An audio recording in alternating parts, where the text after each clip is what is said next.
When Julia walked into that candlelit room, time itself seemed to hold its breath. The silence wasn't empty. It was full of everything left unsaid between her and Claire. Two women from different worlds and timelines suddenly face to face. You could almost feel the weight of destiny pressing down on them, as if history had been waiting for this exact moment. For years, Outlander fans have dreamed of this meeting, but no one expected it to hurt this much, to heal this deep, or to change everything we thought we knew about Claire's past and Julia's future. It begins quietly. A soft flicker of candlelight dances against the walls of an old stone room. The air is heavy, carrying a mix of fear, memory, and something that feels like fate. Claire stands by the window, her hands trembling just slightly, though she hides it well. Outside, the wind whispers like an old ghost, a reminder that time, no matter how far she runs, always finds her again. She takes a slow breath, as if she already knows what's coming. And then footsteps. Each step is careful, cautious, almost afraid. Julia, the daughter who grew up with stories she couldn't believe, about a woman who vanished through time, a healer, a rebel, a mystery. Now standing only a few feet away, she sees that woman for real. Not as a legend, not as a ghost, but as flesh and blood. For a moment, Julia doesn't speak. She just stares. The world around them fades. 2 generations, 2 lives shaped by choices that neither can undo. Claire turns. Their eyes meet, and everything stops. No dramatic music, no grand speeches, just silence. But that silence says more than any dialogue could. Claire's eyes carry guilt and love all at once. Julia's, confusion and anger tangled with longing. It's not just a meeting, it's a collision. The past and present crashing together in one impossible heartbeat. Julia's first words break the stillness. "I've waited my whole life to see you." Her voice shakes. Not from fear, but from the storm of feelings she's tried to control for years. Claire doesn't move closer. She can't. Every inch between them feels like a wall built from lost time. The ache in her chest is almost visible, like the shadow of every regret she's ever carried. And then she finally speaks. "I've waited too." It's not a grand confession. It's soft, quiet, almost broken. But that single line carries everything. Apology, hope, love. It's the voice of a mother who's seen too much and a daughter who's felt too little. The camera would linger on their faces, if it could. But in this faceless storytelling, we see instead the candlelight flicker, the shadows sway, and the tension hum in the air. The emotion is in the unseen, the trembling hands, the tightening breaths, the slow steps that bridge decades of silence. This isn't just a reunion. It's the breaking of a curse, the one that time itself placed between them. As the first tear falls, not from sadness but from release, we realize something powerful. This meeting was never about who was right or wrong. It was about finally seeing each other. Not through time, not through stories, but through truth. The air after their first words feels different, heavier, almost sacred. It's as if the entire universe has gone still to watch these two souls face what centuries of fate have twisted together. Between Claire and Julia, there isn't just silence now, there's history. Generations of choices, pain, and love floating like invisible smoke in the dim light. Every second stretches, holding memories that neither of them lived the same way, but both have felt all their lives. Claire looks at Julia as if she's staring at her own reflection, not of the face, but of her past. Julia's eyes, sharp but trembling, remind her of the fire she once carried when she was young and reckless, when she believed love could rewrite time. And yet seeing that same fire in her daughter's eyes fills her not with pride, but fear, because she knows what that fire costs. She's paid for it in blood, loss, and years she'll never get back. Julia, meanwhile, feels torn. The woman before her isn't the mother she dreamed of as a child. She isn't the warm, comforting figure she imagined in her bedtime stories. This Claire is older, scarred by time, shaped by wars and heartbreaks. She's real, painfully real. And for Julia, that's the hardest part to face. The myth is gone. All that's left is a woman. One who left, one who lived, and one who carries too many ghosts behind her calm eyes. "Why didn't you come back?" Julia asks. The words sound sharp, but underneath them hides a desperate ache. It's the kind of question that has lived in her bones since childhood. Claire's lips part, but no answer comes right away. How could she explain time travel, love torn between centuries, and a destiny too cruel to fight? How could she make her daughter understand that sometimes love means staying away? "I tried," Claire finally says. Her voice cracks, not from weakness but from truth. "Every day I tried to find a way." It's not an excuse, it's a confession. Her words fall into the silence like stones dropped in deep water, each one rippling through Julia's heart. For a moment, Julia wants to stay angry. Anger is easier than pain. But something in Claire's tone, that mix of sorrow and strength, breaks through her defenses. She sees it now. The truth that's always been buried beneath stories and rumors. Her mother didn't abandon her. She was trapped by forces neither of them could control. Still, the pain doesn't vanish. Julia steps closer, the sound of her boots echoing on the stone floor. "You missed everything," she whispers.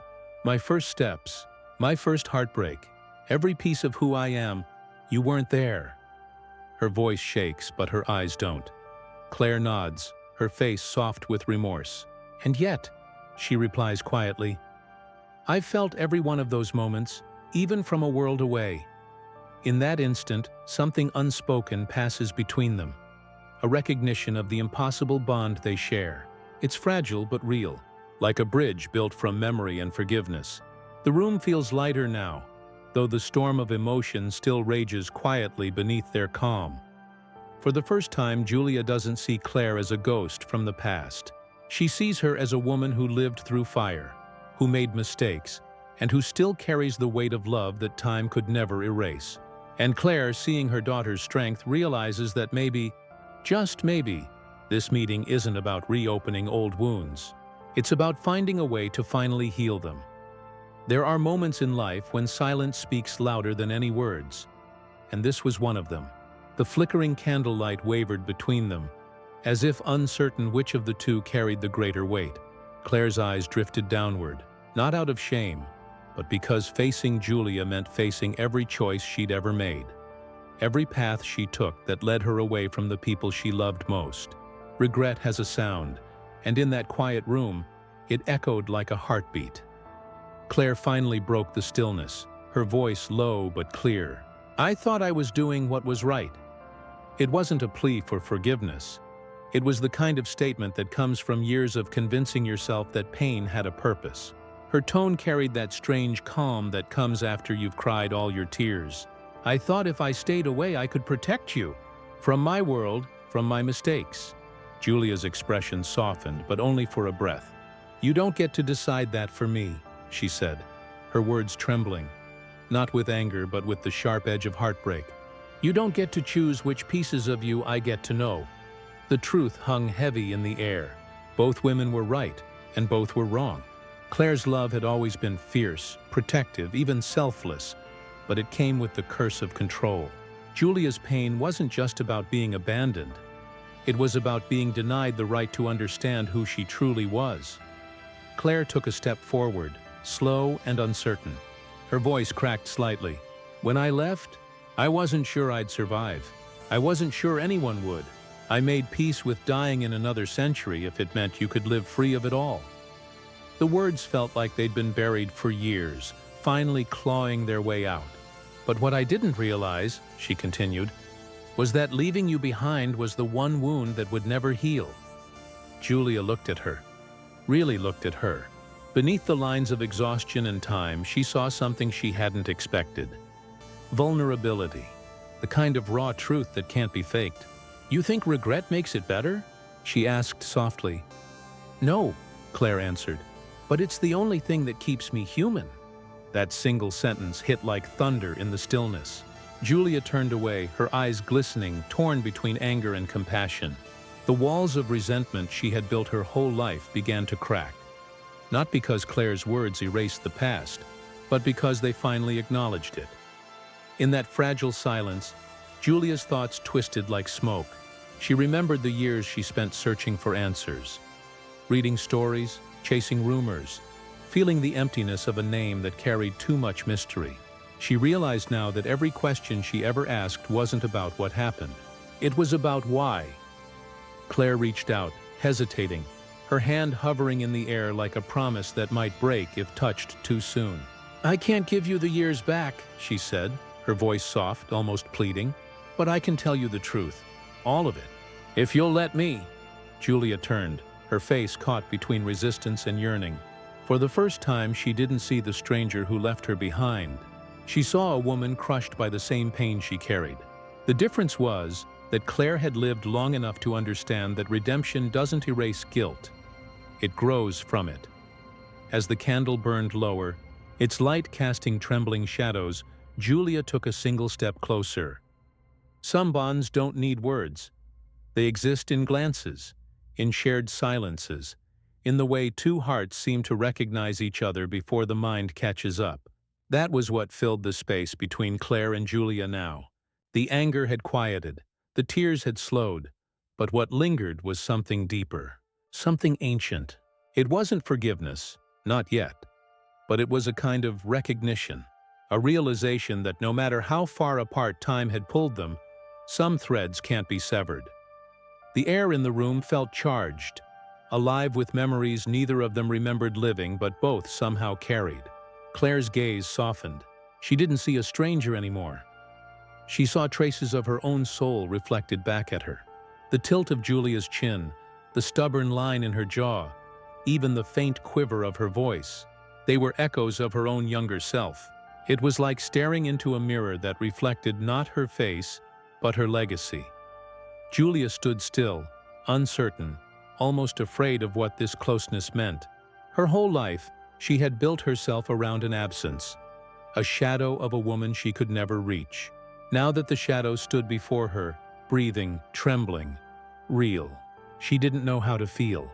"I used to wonder if I'd ever know where I came from," she whispered. "Now that I do, it scares me." Claire smiled faintly, a sad, knowing smile that held years of wisdom and pain. "It should," she said softly. "Knowing who we are always does." For a few seconds, there was only the crackle of the candle and the sound of two steadying breaths. Then Julia took another step closer. The distance between them, once filled with questions and resentment, began to dissolve. There was no grand music, no dramatic embrace, only the quiet hum of understanding. In her mind, Claire could see every version of her daughter, the child she left, the woman she became, and now the person standing before her, full of strength she never got to witness. It hurt to realize how much she had missed, but it also filled her with awe. Julia wasn't just her daughter, she was her legacy, proof that love, once given, never truly fades. "I thought time had taken everything from me," Claire said, her voice trembling. "But it didn't, it just hid you from me, until I was ready to face what I'd done." Julia's eyes glistened, her anger melting into something softer, something that felt dangerously close to compassion. "You make it sound like fate," she murmured. Claire shook her head. "Not fate, choice and pain, and love that refused to die, even when it should have." For the first time, Julia didn't look away. She saw her mother not as a myth, but as a woman who carried love like a weapon and a wound. In that moment, the air between them shimmered, not literally, but emotionally, as if the invisible line of time that had divided them was slowly fading. Without words, Julia reached out and Claire met her halfway. Their hands touched, just fingertips, but it was enough. The world seemed to exhale. That single touch carried decades of longing, loss, and forgiveness unspoken. It was the first time Julia truly believed that time travel wasn't just about bending history. It was about giving love another chance to find its way back. In that touch, they weren't mother and daughter divided by centuries. They were two souls who had loved, lost, and finally found each other again. The pain was still there, yes, but beneath it, something stronger had begun to bloom. An unspoken bond that even time couldn't break. There's a moment after every storm when the air feels too still, too calm, as if the world itself is waiting to see what comes next. That's how it felt between Claire and Julia now. Their fingers had just brushed, and for the first time, peace seemed possible. But peace in the world of Outlander is never simple. It's a fragile thing, always hiding something beneath its quiet surface. And in that stillness, a truth, long buried, long feared, began to stir. Julia's voice broke the silence first. "You came here for a reason, didn't you?" It wasn't a question of curiosity. It was instinct. The kind of knowing that doesn't come from logic but from blood. Claire didn't answer right away. Her gaze drifted to the window, to the faint shimmer of dawn trying to break through the dark. "You always were too perceptive," she whispered. The tension shifted. What had once been emotional now felt urgent, almost dangerous. Julia's heartbeat quickened. She could feel it in her chest, like a drum of dread. "Tell me," she demanded softly. "What aren't you saying?" Claire closed her eyes for a moment, not to hide, but to gather the strength to speak a truth that had haunted her since the moment she stepped through the stones again. "I didn't come here by accident," she said finally.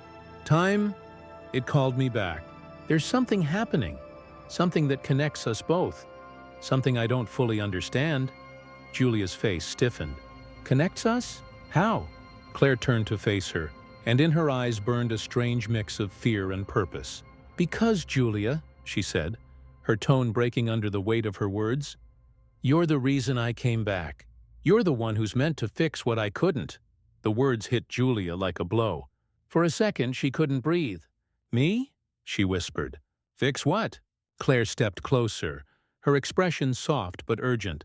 "Time isn't stable anymore. Every choice we made, every time I crossed through, it's tearing the fabric of history apart. I thought I could mend it alone, but the truth is, you're part of it. You always were." Julia's confusion deepened. She shook her head, half laughing, half terrified. "I don't even understand how any of this works. I'm not like you." But Claire's gaze stayed steady. "You are. You've felt it, haven't you? The dreams that don't belong to this life. The places you remember but never visited. The whispers when the wind changes." Julia froze. She had felt those things. The flashes of memories that weren't hers. The sensations of walking through a world she didn't know. But she'd buried them, convinced they were fragments of imagination or madness. Now, hearing her mother speak them aloud, she felt the ground beneath her shift. Claire took a deep breath. "When I touched the stones this last time, I saw you. Not as you are, but as you were meant to be. The one who can heal what time has broken. You and I, we're the same story told twice." For the first time, Julia didn't argue. She just stared, trying to understand the enormity of what she was hearing. It wasn't just an emotional reunion. It was destiny calling her name. The truth wasn't that Claire came back for Julia. She came back because of her. Outside, the wind began to howl again, rattling the windows like a warning. The world seemed to shift, trembling at the edges, as if time itself was listening. Julia looked at Claire, not as the mother who left her, but as the woman who had returned carrying the key to something far greater. "I don't know what you're asking me to do," Julia said quietly. "But if I really am part of this, then I won't run from it." Claire's eyes glistened. For the first time, there was hope. Not for redemption, not even for forgiveness, but for purpose. 2 lives, 2 centuries, bound by a truth too big for either to carry alone. And as the candle flickered out, leaving them in darkness, a new kind of light began to awaken. Not in the room, but in their hearts. The truth was no longer hidden. It was alive. There are stories that live in whispers, told around fires, etched in the margins of forgotten books, waiting for the right moment to reveal themselves. And as Claire and Julia stood in that darkened room, one of those stories began to breathe again. The air shifted, the shadows deepened, and time itself seemed to lean closer, listening. Julia could still feel the echo of her mother's words. "You're the one who's meant to fix what I couldn't." It replayed in her mind, heavy and unreal. "A prophecy?" she murmured, half to herself. "That's what this is, isn't it?" Claire hesitated before answering. Her eyes were distant, as though she were seeing centuries at once. "Not in the way you think," she said softly. "It's not written in any book. It's written in us, our blood, our choices, every ripple we've caused across time. The room grew colder. The candle that had once burned between them was now only smoke, curling into strange shapes. Claire's voice lowered, her tone carrying that haunting steadiness of someone who's lived through too much. When I first crossed through the stones, I thought I was changing fate. But what I learned is that fate changes you back. It bends you, molds you, until you become the thing it needs. She paused, the faint tremor in her voice betraying her calm. And now, it needs you. Julia shook her head, trying to hold on to reason, to something solid. I'm not a healer. I'm not a traveler. You're not just anything, Claire interrupted gently. You've felt it your whole life, haven't you? That pull toward something you couldn't name. The sense that you were meant for more than the life you were given. Julia's chest tightened. She remembered the strange dreams that came to her as a child. Walking barefoot through mist, hearing voices call her name from nowhere, seeing faces from another time. They weren't dreams. They were memories bleeding through. Claire stepped closer, her voice trembling now, but not from fear. The lines between our worlds are thinning. Time is cracking, Julia. I saw it in flashes before I came back. Storms that never end, names that vanish from history, moments repeating like broken echoes. The world is trying to correct itself, and it's calling to those who can feel it. Julia stared at her voice no more than a whisper. And you think I'm one of them? Claire nodded slowly. You're more than that. You're the balance, the bridge, the last piece of what I began. The storm outside had turned wild, wind howling like a chorus of forgotten voices, lightning splitting the sky into trembling veins of light.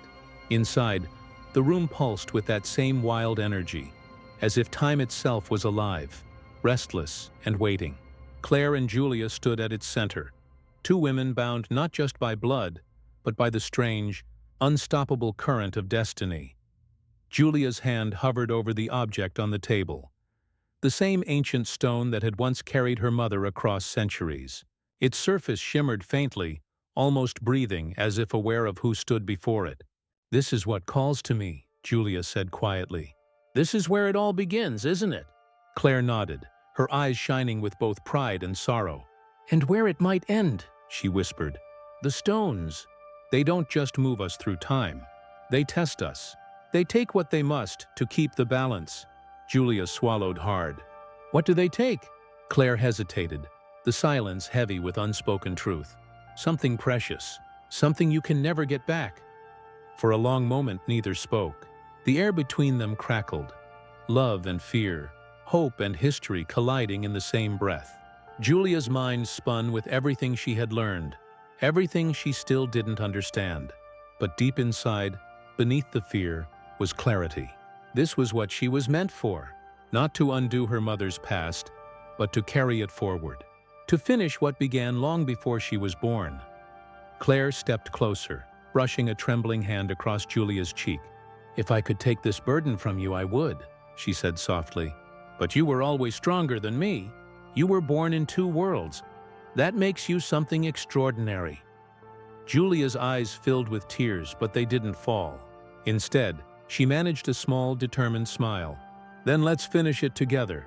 For the first time, Claire's breath caught, not in fear, but in awe. There it was, the courage she had once carried in her youth, now reborn in her daughter. The cycle was complete. They turned toward the stone. Outside, thunder roared as if the heavens themselves were bearing witness. Claire reached out first, her fingers brushing the surface, the familiar hum of energy coursing through her veins. Julia followed, placing her hand over her mother's. The air seemed to crack open, light swirling like liquid gold around them. In that light, time folded, not forward, not backward, but inward, as if drawing them both into the heart of every moment they had ever lived. They weren't running from history anymore. They were becoming part of it. Claire looked at her daughter one last time. Whatever happens, she said softly, remember this. Time isn't what separates us. It's what connects us. Julia nodded, her voice steady. Then let's make it right. The light grew brighter, almost blinding now. Their hands tightened, refusing to let go. The storm outside screamed its final note, and then silence. Pure, perfect silence. When the light faded, the room was empty. The candle was cold, but the air still hummed faintly, as though something sacred had just passed through. And on the table, the ancient stone no longer glowed. Yet it seemed to pulse, like a heartbeat that refused to die. Far away, or perhaps just a moment later, two figures stood on a hillside bathed in morning sun. The wind was calm. The world knew again. Claire turned to Julia, her eyes filled with peace. "We did it," she said simply. Julia smiled, not as the daughter who had been left behind, but as the woman who had finally found her place in time. "No, Mum," she said softly. "We are it." The camera would pull back slowly, the horizon stretching endlessly before them, the sound of time itself fading into a quiet, eternal rhythm. The story that began in heartbreak ended in harmony, not an ending, but a beginning, one that would echo through every century to come. Because in the world of Outlander, love doesn't end. It travels,